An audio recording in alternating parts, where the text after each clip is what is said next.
আসসালামু আলাইকুম প্রিয় কলিজার বন্ধুরা, অনুপ্রেরণামূলক কিছু উক্তি আমি আপনাদের সামনে উপস্থাপন করতে চাই। শুনুন, যদি সুযোগ দরজায় না আসে তবে নিজেই সুযোগ সৃষ্টি করো।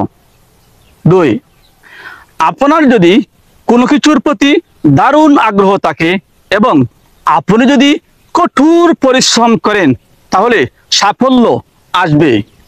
3, নিজের লক্ষ্য ও স্বপ্নকে আপনার আত্মার সন্তান হিসেবে লালন করুন, এগুলি আপনার চূড়ান্ত সাফল্যের নকশা হবে। 4, পৃথিবীর সব বড় অর্জনগুলো সেই সব মানুষের দ্বারা হয়েছে যারা কোনো সম্ভাবনা না দেখার পরও আশা নিয়ে চেষ্টা চালিয়ে গিয়েছে।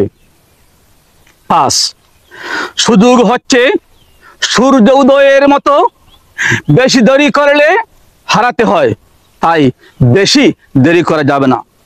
6, কোনো কিছুই পূর্ব নির্ধারিত নয়, মনের বিশ্বাস থাকলে আপনি অনেক দূর এগিয়ে যেতে পারবেন।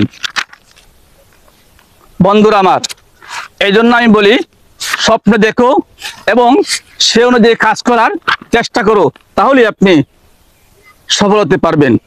কমাই যদি করতে না পারো তবে তাকে ভালোবাসো কেন?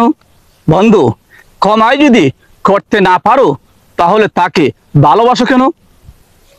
যুদ্ধ এবং প্রেম কোনো কিছু পরিকল্পনা মতো হয় না বন্ধু, বারবার পরিকল্পনা পরিবর্তন করে সেই যুদ্ধে এবং সেই প্রেমে আপনাকে জয়ী হতে হবে এবং সেই লক্ষ্যে আপনাকে কাজ করতে হবে। আসসালামু আলাইকুম প্রিয় কলিজার বন্ধুরা, অনুপ্রেরণামূলক কিছু উক্তি আমি আপনাদের সামনে উপস্থাপন করতে চাই। শুনুন, যদি সুযোগ দরজায় না আসে তবে নিজেই সুযোগ সৃষ্টি করো।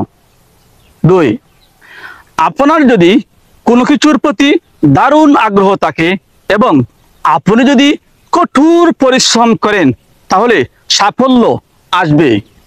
3, নিজের লক্ষ্য ও স্বপ্নকে আপনার আত্মার সন্তান হিসেবে লালন করুন, এগুলি আপনার চূড়ান্ত সাফল্যের নকশা হবে। 4, পৃথিবীর সব বড় অর্জনগুলো সেই সব মানুষের দ্বারা হয়েছে যারা কোনো সম্ভাবনা না দেখার পরও আশা নিয়ে চেষ্টা চালিয়ে গিয়েছে। 5, সুযোগ হচ্ছে সূর্য উদয়ের মতো, বেশি দেরি করলে হারাতে হয়, তাই বেশি দেরি করা যাবে না। 6, কোনো কিছুই পূর্ব নির্ধারিত নয়, মনের বিশ্বাস থাকলে আপনি অনেক দূর এগিয়ে যেতে পারবেন।